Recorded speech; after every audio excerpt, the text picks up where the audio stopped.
countdown continues with little more than 1,000 days left to save our planet from global warming. Members of the Supreme Master Ching Hai International Association in Hong Kong organized a climate change conference to inspire the public to join hands to save our planet. Held on Saturday, October 3rd, the gathering featured lectures by prominent scientists and other speakers from China, Hong Kong, and Formosa or Taiwan, as well as representatives of government, media, and non-profit organizations. Eminent guests in attendance included Dr. Wu Imboa, Vice President of the Hong Kong Applied Science and Technology Research Institute, Reverend Feng Chi Wood of the Hong Kong Anglican Church, and Ms. Judy Chen, Chairman of the Hong Kong Ocean Park Conservation Foundation. The talks reviewed current evidence of global warming as well as the swine flu pandemic and proposed solutions. Supreme Master Ching Hai accepted the invitation as the honored guest and graciously lent her presence to respond to questions from the audience via video conference. Her thoughts deeply reflected the event's theme, Global Unity, Together in Saving Lives. We now invite you to join us for Part 3 of the 8-part rebroadcast of the video conference with Supreme Master Ching Hai entitled Global Unity, Together in Saving Lives, held on October 3, 2009 in Hong Kong.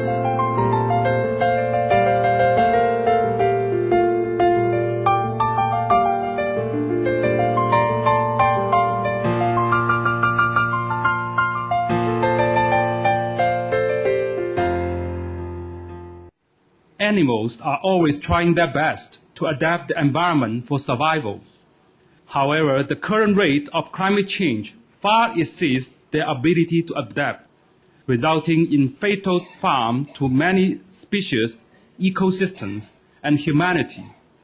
We have now the last speech from our distinguished speaker, Ms. Judy Chen, for climate change and biodiversity. Ms. Cheng is currently the chairman of the Hong Kong Ocean Park Conservation Foundation, board member of Hong Kong Ocean Park Corporation, committee member of UNICEF Hong Kong. She is also an honorary chairperson of Wolong Panda Club, China, and member of the Civic Education Committee, Hong Kong SAR Government. Let's welcome Ms. Cheng. Thank you. Thank you very much. Good afternoon, ladies and gentlemen. Pleasure to be here. I think before me we have heard a lot of facts, crucial facts, and we have seen a lot of numbers that are really giving us a warning sign that the global warming is a very serious issue. Well, the world's climate is changing in a very extraordinary pace and scale that is not likely to be reversed by the nature process. Human activities are believed to be the main driving force behind it. And with the drastic increase in the production of greenhouse gas since the Industrial Revolution, animals are trying so hard to adapt to the environments at their best in order just to survive. However, the current rate of climate change far exceeds the rate of animals adapting to environments, resulting in effects in our species, our ecosystems, and finally to human beings. Well, the main focus of my talk today will be on the effects of climate change to the wildlife and also to human, and how human, we can respond and react to this change. It has been documented that the global temperature has been increasing at a very fast rate since 1850. The increase in the production of the greenhouse gas, including carbon dioxide, methane, and etc., since the Industrial Revolution has significantly correlated to the boost of rising temperature, both in the air and also in the ocean. The current rate of warming in our planet is believed to be at least 10 times higher than the warming rate after the last ice age. Cold nights have been decreased in number globally, and on the other hand, heat waves have been becoming more and more common. We have noticed a lot of typhoons formed in the Atlantic regions. And what happened to Hong Kong locally in the past 118 years, in line with the global warming, according to the number, we have warming up at a rate of approximately about 0.6 degrees per decade. That's quite scary. And it is predicted to rise from the hot days, very hot days, I mean, it's a temperature over 33 degrees. It's predicted from 11 days per year to 24 days per year. What happened? What happened and how is it affects our biodiversity? Climate affects just about every aspect of nature and human being. And there is now compelling evidence that the climate change is already impacting and will continue to impact the entire Earth system, including ecosystems, communities, population structures. We've seen rising sea levels. Warming of the physical environment directly caused the ice caps to melt in the polar regions. And at the same time, thermal expansions of seawater in the ocean also significantly increased the volume of it. Lowland areas will be flooded easily, and available coastal habitats like mangroves and mudflats will be reduced in size greatly. Global precipitation pattern change. A warmer world means that there will be more rainfall as a whole. Change in rainfall pattern also altered the freshwater stream flow pattern, of which less flow in the stream, affecting the diversity and abundance of animals. Acidic ocean. The increase of carbon dioxide in the atmosphere dissolved in water, making the ocean more acidic than before. It affects the calcium carbonate formation in the marine organisms, such as our corals, shellfish, like lobsters, clams, scallops, sea urchins as well.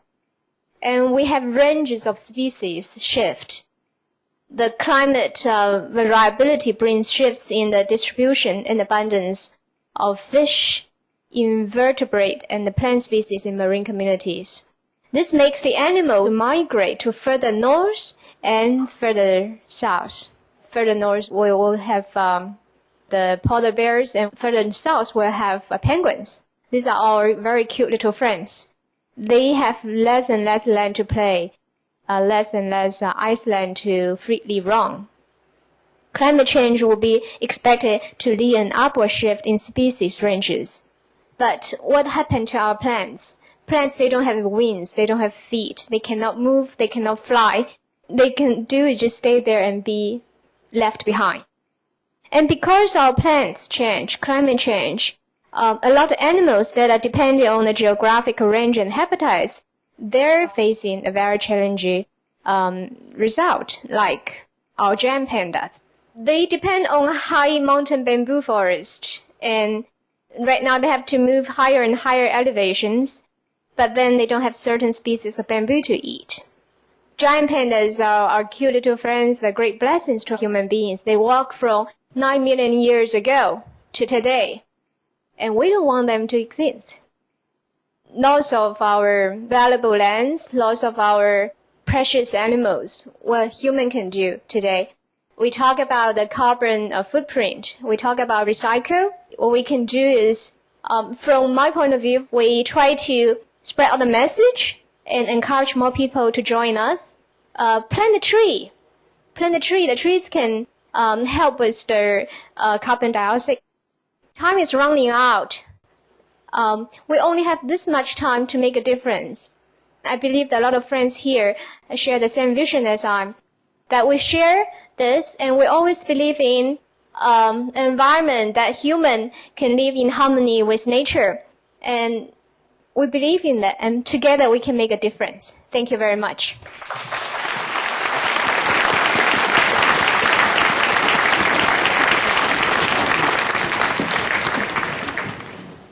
Thank you, Ms. Cheng. We would like to express our sincere thankfulness to all our distinguished speakers who present us vital information on the dire truth of global warming and the sustainable solution available in terms of alternative living, particularly the vegan diet. Let's thank them once again with the warmest applause. Thank you.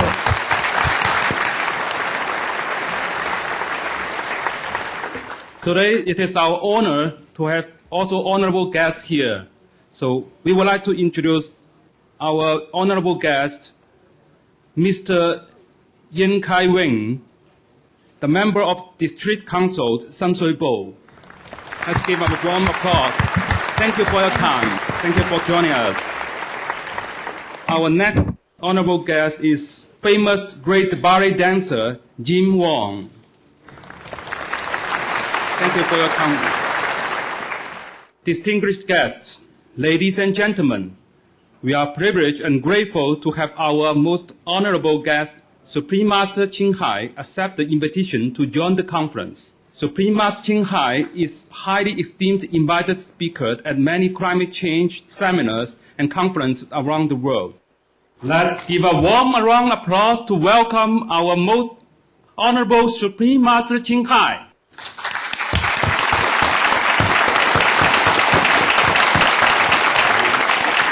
Hello, Master. Hello, Master. How are you? Hello. 大家好. Thank you, Master, for your time with us. And Master, first, we would like to greet you Happy Moon Festival. Happy Moon Festival. Happy Moon Festival. 多谢. And a great welcome back Thank to you, Hong Kong. 你好靚. Thank you, Master. And you too, you are very beautiful. Happy Moon Festival to everyone. Thank you. Thank you. And happy China Day. 2 days late, but still happy China Day. 60 years China Day. Happy China. We are very happy and touched to have you here today with us. And Hong Kong miss you, we miss you. Yeah, I miss Hong Kong too. I used to like it very much because we have a beautiful mountain and we can do retreat there. Yes, just about 10 minutes from the city, but beautiful. I miss that time very much. Beautiful Hong Kong. Thanks for having me back. Thank you, Master. Thank you. Supreme Master Ching Hai, thank you once again for your unconditional love and kindness for sharing us your time. Master, our distinguished speakers have presented their knowledge and views on the current crisis of the planet. In addition, we have also diverse group of distinguished guests representing many areas of society, including head of government, experts from fields of medical science, science and technology, education, religion, journalism, arts, and others. They are gathering here in a vital discussion about global warming and its solution. Supreme Master Ching Hai, we would be very grateful if you can share with us your thoughts and views on global warming. Yes, thank you. I have been listening to our distinguished speakers and I was very, very impressed by all their wise knowledge and very educational and helpful advice to us and the global viewers. I thank them very much, very much. And of course, I'm very honored also to be invited here with you in this conference with the many respected government leaders, media members, NGO representatives, wise professors, and other distinguished speakers as mentioned today. And also, as well as the caring audience members who spare their precious time in their busy life to come and to share their caring worry about our planet. Now, we have listened to many important speeches about the current effects of climate change on wildlife, on human health, and on the oceans even. So the sense of urgency can truly be felt from these eloquent presentations. While hearing them, the wish would grow stronger in our hearts for a saved planet and for saved lives. Hong Kong has long enjoyed prosperity and peace, both as the pride of China and as an internationally admired city. But as with all cities and countries in the world, she is vulnerable to the effects of global warming, such as the threat of sea level rise, and, as we have learned from the experts today, diseases are intensifying as well.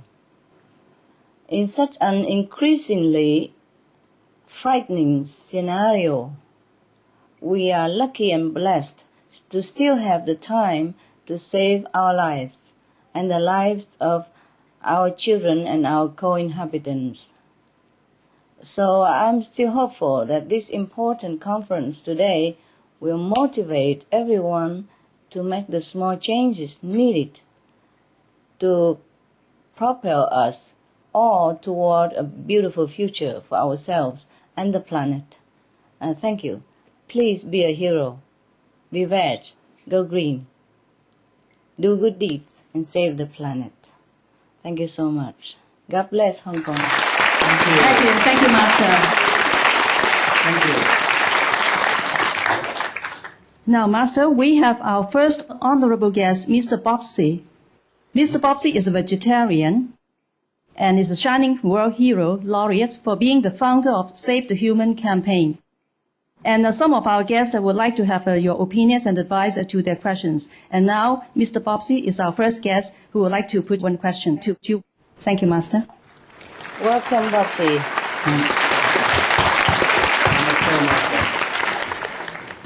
Nice to know you, Bobsy. It's a pleasure to be here. Thank you. Master, in your website, you are urging us and telling us that we have 1,208 days left to save the planet. That is just over 3 years. Could you please explain why you have specifically stated this number or these number of years? Thank you. Yes, Bobsy. You see, since you ask, I have to tell you the truth. It's my inner knowledge through meditation. But that I cannot prove to you. Nevertheless, all the scientific data as well as evidence all point to this approximate number. And the evidence is already there and available.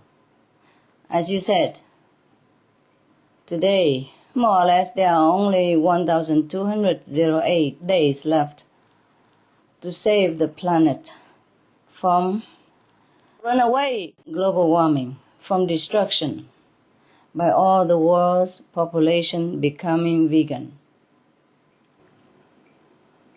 That is a small change and a small sacrifice that we all could afford to make and should make for the sake of ourselves and the future generation.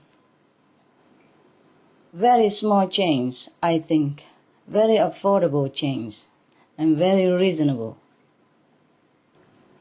But whether people will become vegan or vegetarian like yourself or not, whether the world will save itself or not, it all depends on humans' action. But the countdown is there to remind us that we have a very short time, just a little over 3 years, for every single person to be veg to save life on Earth. We have to save this planet for our children. They are too innocent to deserve the destruction that is awaiting them. They're too vulnerable. They're helpless. They depend on us, the adult, the wise grown-up, to lead them into the right direction, to protect them, and to save their lives.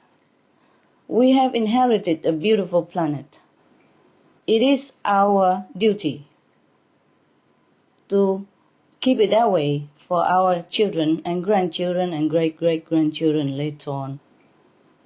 We have our duty to protect the home for the children. Even if we don't care about our life on earth, we have no right to destroy it for others. I hope the countdown helps people to feel the urgency and join the solution. So I appreciate you, Mr. Bobsy, for your own veg-promoting efforts with your slogan, Save the Human campaign. It is fittingly named. We must save the human and human compassionate hearts. That is the most important. We have to save our noble quality. Again and again, I always mention, it's not just about the physical existence on this planet that we want to save, but we want to protect the children. And by doing that, we protect our noble self, our heroic, compassionate self, which is our true nature. If we lose them, it's worse than losing the planet. We have to keep our compassionate hearts. We have to be noble and truthful, loving and protective of the weak and the feeble, like children and the helpless, defenseless animals. We must protect our noble nature. We must be a living, walking, breathing children of God, or the disciples of the Buddhas. Thanks again for your efforts, Bobsy. And thanks Thank for you. reminding us by your question. God bless. Thank you very much, Master. Thank you for an important message. You're welcome. We will keep your advice in our heart and work hard, try all our best to work hard to do together and to stop the global warming. Thank you. Thank you, Master, and thank you, Bobsy, for your good questions. Thank you. You're welcome.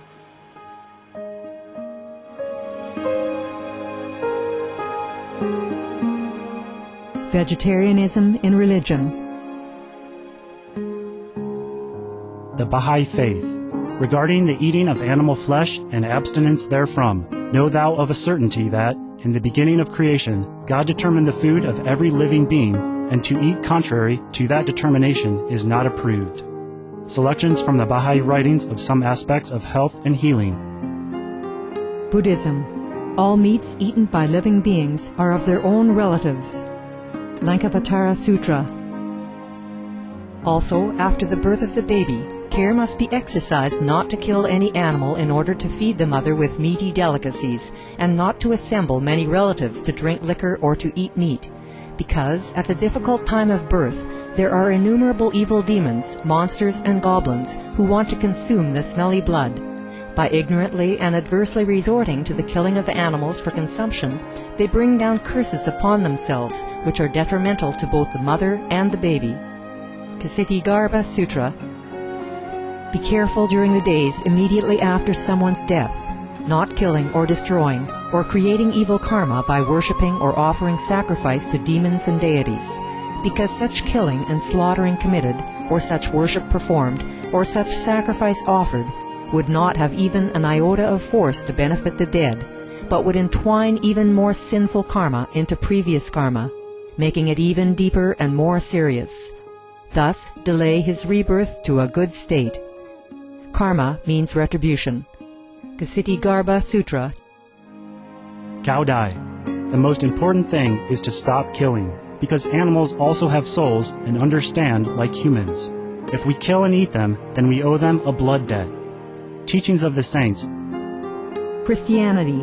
Meats for the belly, and the belly for meats, but God shall destroy both it and them. Holy Bible. And while the flesh was yet between their teeth, ere it was chewed, the wrath of the Lord was kindled against the people, and the Lord smote the people with a very great plague. Holy Bible. Confucianism. All men have a mind which cannot bear to see the sufferings of others. The superior man, having seen the animals alive, cannot bear to see them die. Having heard their dying cries, he cannot bear to eat their flesh. Mencius. Essenes. I am come to end the sacrifices and feasts of blood. And if ye cease not offering and eating of flesh and blood, the wrath of God shall not cease from you. Gospel of the Holy 12. Hinduism. Since you cannot bring killed animals back to life, you are responsible for killing them. Therefore, you are going to hell. There is no way for your deliverance. Adelila. He who desires to augment his own flesh by eating the flesh of other creatures lives in misery in whatever species he may take his birth. Mahabharata anew. Islam. Allah will not give mercy to anyone except those who give mercy to other creatures. Hadith. Do not allow your stomachs to become graveyards of animals. Hadith. Jainism. A true monk should not accept such food and drink as has been specially prepared for him involving the slaughter of living beings. Sutrakatanga. Judaism. And whatsoever man there be of the house of Israel, or of the strangers that sojourn among you, that eateth any manner of blood, I will even set my face against that soul that eateth blood, and will cut him off from among his people. Holy Bible. Blood meaning flesh. Sikhism. Those mortals who consume marijuana, flesh, and wine, no matter what pilgrimages, fasts, and rituals they follow, they will all go to hell. Guru Granth Sahib. Taoism. Do not go into the mountain to catch birds and nets, nor to the water to poison fishes and minnows. Do not butcher the ox that plows your field. Tract of the Quiet Way. Tibetan Buddhism. The offering to the deities of meat obtained by killing animate beings is like offering a mother the flesh of her own child, and this is a grievous failure, the supreme path of discipleship. Zoroastrianism. Those plants I, Ahura Mazda, or God, rain down upon the earth to bring food to the faithful and fodder to the beneficent cow. Avesta. Everybody knows that vegetarian diet is good for health and to save the planet. They will be awakening their own great, compassionate, loving self-nature, and then their level of consciousness will rise up automatically, and they will understand more than they ever did, and they'll be closer to heaven than what they are right now.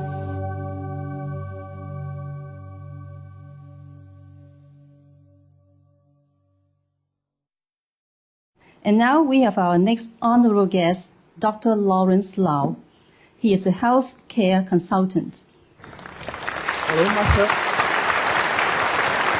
Hello, I'm Dr. Lau. honored to be invited here, and glad to see you in person. That I appreciate the effort you have made and the organization leading the head in helping the world. This global warming, which is becoming more and more serious.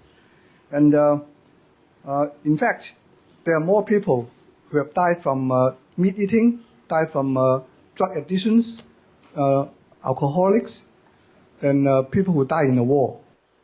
Then, if most people become vegetarians, do you think there would be improvement?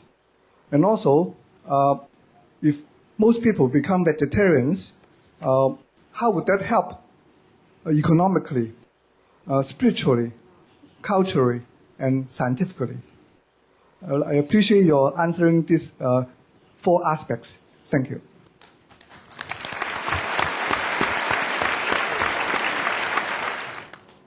Good question, Dr. Lau. Thank you for your kind words about our humble group. If we have accomplished anything at all, I feel it's just a duty to contribute our part, as small as it may be, as concerned world citizens. In Vietnam, we have a saying that when your country is in trouble, even a fool has responsibility to protect it. Quốc gia hưng vong, thất phu hữu trách. Yes. Meaning, even though we don't have all the knowledge or the scientific means to help the planet in the way we would have liked to do, even though our group are not very significantly strong in numbers, we still have to do our best, just like everyone else. Because if everybody do their part, then the power together is strong. It's like we say, one tree cannot do much, but many trees made a forest. So we are doing our part, and we are hoping and reminding and pleading with everyone to do their part. Because we are all here together. I am one of you. And it's still a very beautiful planet. And I wish it will still be there for the children, for future generations to come. Of course, if the majority of the world's people become vegetarian, or preferably vegan, organic vegan would be best for our world, then there would be a tremendous improvement in all aspects. First, as you imply, Dr. Lau, millions of people who would otherwise be gone because of these killer substances that you mentioned will be alive. Economically, that means hundreds of billions in healthcare costs are saved. Millions of family members and children will be secure and provided for, and be protected from the heartaches of losing their loved ones due to poisonous substances in meat, alcohol, drug, tobacco. Billions of tax dollars and government time and energy to fight drugs, tobacco, alcohol, and to give meat subsidies are saved also. Billions of dollars in lost productivity for companies are saved too. Productivity will go up, even much higher if people aren't crippled by these killers. Culturally, without meat, alcohol, drugs, and tobacco, of course we would be happier, healthier, because loved ones will be around longer. We will be around longer for them, and they will be around longer for us as families. It would be better for the communities, for their countries. Not only will we be healthier, we will feel different, more loving, more caring, more alive, more carefree as well. Because we are no longer burdened physically and in our conscience and in our heart by these oppressive, addictive substances. We will also think differently as a society.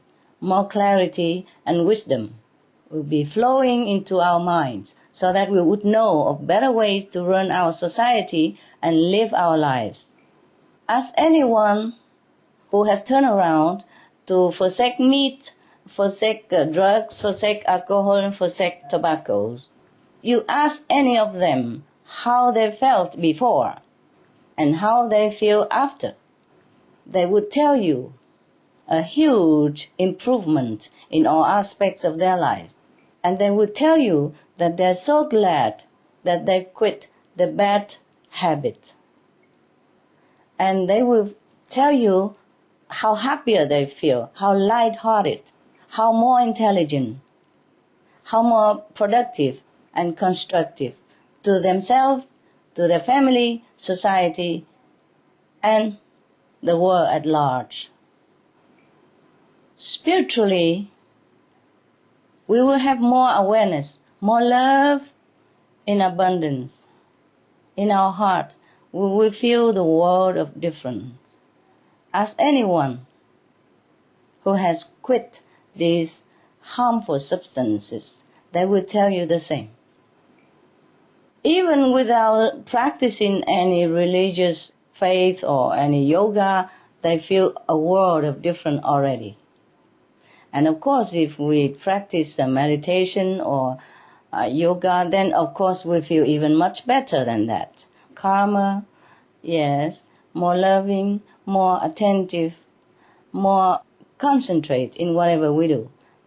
Thus, our productivity will be enhanced and we will be contributed more to the society. Thus, if everyone forsake these harmful substances, we will be creating a powerful, positive, loving, and harmonious energy that is constructive and beneficial to all on earth in all aspects. And with this energy, we will be able to counter and defeat the dark, menacing, dangerous energy that is trying to suffocate us and trying to destroy our only home for our children, that is our beloved planet. Some of the tragic tolls of addictive drug abuse. Over 200,000 deaths each year. Costs of $181 billion each year in the United States. $33 billion in the UK. Lifetime cost of current drug addiction amounts to $575 billion in the UK. Harmful effects: brain damage, stroke, heart disease, liver disease, tuberculosis, emphysema, cancer, depression, suicide, permanent memory loss, mental illness, higher infant mortality, increased crime and violence, impotence. Crime and violence. Illegal drugs are a factor in 50% of burglaries in the United Kingdom each year. In the U.S., 60% of people arrested each year have been taking illegal drugs. 650 heroin addicts in the U.S. committed 70,000 crimes in a 3-month period. Social costs. U.S. businesses lose $100 billion per year due to employees' drug and alcohol abuse. Australians pay $53 billion per year for healthcare, law enforcement, and lost productivity of drug users. Environmental costs. Every gram of cocaine produced destroys 4.4 square meters of rainforest, with 300,000 hectares of rainforest lost each year to cocaine production. Death. 52 people die each day due to drugs in the U.S. In Canada, substance abuse is attributed to 21% of total deaths and 23% of potential life years lost due to early mortalities. Plus more. Some of the tragic tolls of tobacco: 5.4 million smoking-related deaths per year worldwide. Cost of smoking-related illnesses: $96 billion in the United States alone. Light and mild cigarettes just as harmful. Causes cancer and diseases in animal companions. Speeds the aging process. Toxic residues of third-hand smoke. Heart disease, coronary thrombosis, cerebral thrombosis, kidney failure. Cancer: lung cancer, esophagus cancer, kidneys cancer, bladder cancer. Chronic obstructive pulmonary disease. Emphysema, bronchitis. Stroke. Impotence. Additional harms for secondhand smoking. Childhood arteriosclerosis leading to heart attacks and strokes in adulthood. Sudden infant death syndrome. Infertility, miscarriages and premature deliveries. Childhood asthma, bronchitis, ear infection, cleft lip or palate. Hyperactivity and aggression in asthmatic boys. Circulatory problems in women. Plus more. Some of the tragic tolls of alcohol. 2.3 million alcohol-related deaths per year worldwide. Cost of alcohol-related illnesses. $186.4 billion in the United States. up to 210 to 665 billion US dollars globally. Disease. Higher amounts of alcohol increase the cancer risk. Even half a glass of wine daily increases the risk of mouth or throat cancer by 168%. Cancer of the liver, breast, colon, esophagus, rectum. Liver disease. Cardiovascular disease. Metal toxicity. Brain damage. Amnesia and dementia. Brain shrinkage. Organ failure, heart, liver, kidneys, stomach, pancreas, eyes. Birth defects, mental retardation, fetal alcohol syndrome, stunted growth, facial deformity, sudden infant death syndrome, miscarriage. Alcohol-related violence. Child abuse, 50% of cases. Violence toward loved ones, 30% of cases. Violent acts, 40 to 80% of cases.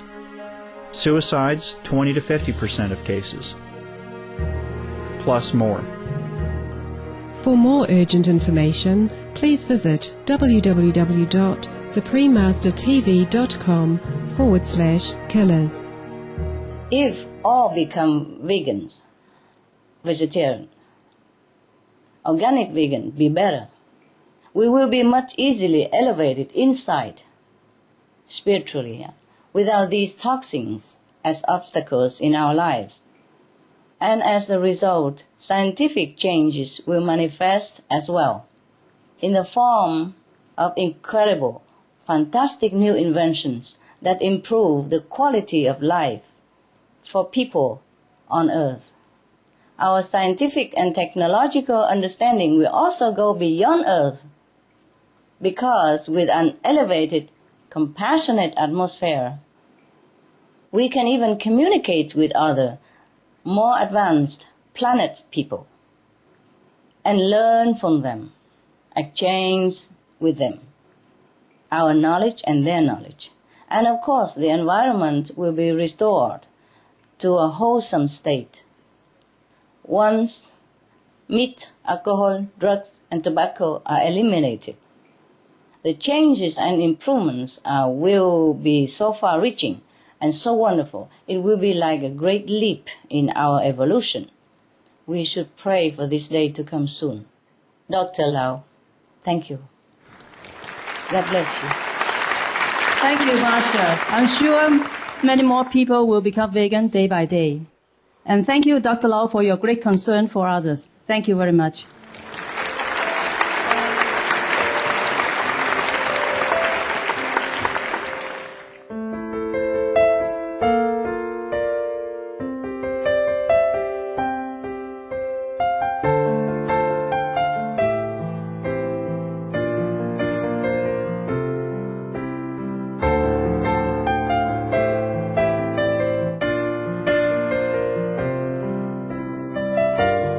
所以，只要我们大家都是素食的话，不养猪、不养鸭、不养牛的话，我相信一定会减少大概最少40% 以上这些温室气体。所以我相信，只要大部分人都来开始素食的话，应该减下这些畜牧业、这些养牛养猪的这些工业的话，我相信一定可以减缓地球的暖化。我大概20多年前在台湾是经过青海无战师这位大人物，因为他的德行引起很多人对他的信仰。我相信这方面的鼓励，很多人跟随他的话，应该对地球的这个环境应该很有帮忙。我对他非常 respect。 I think it's amazing. I think it's really blissful and heavenly that we have so many people here who've made personal choices to help for a peaceful and healthy planet and a healthy self. I think we're much more efficient and much more harmonious if we eat a vegetarian diet. From what I've learned here today and watching her converse with my good friend Babsi, I've seen an amazing light from her, and it seems like she's leading people and the world into a much better place. Save the human. Don't eat the planet. Be veg. Go green. Save the planet. Save yourself.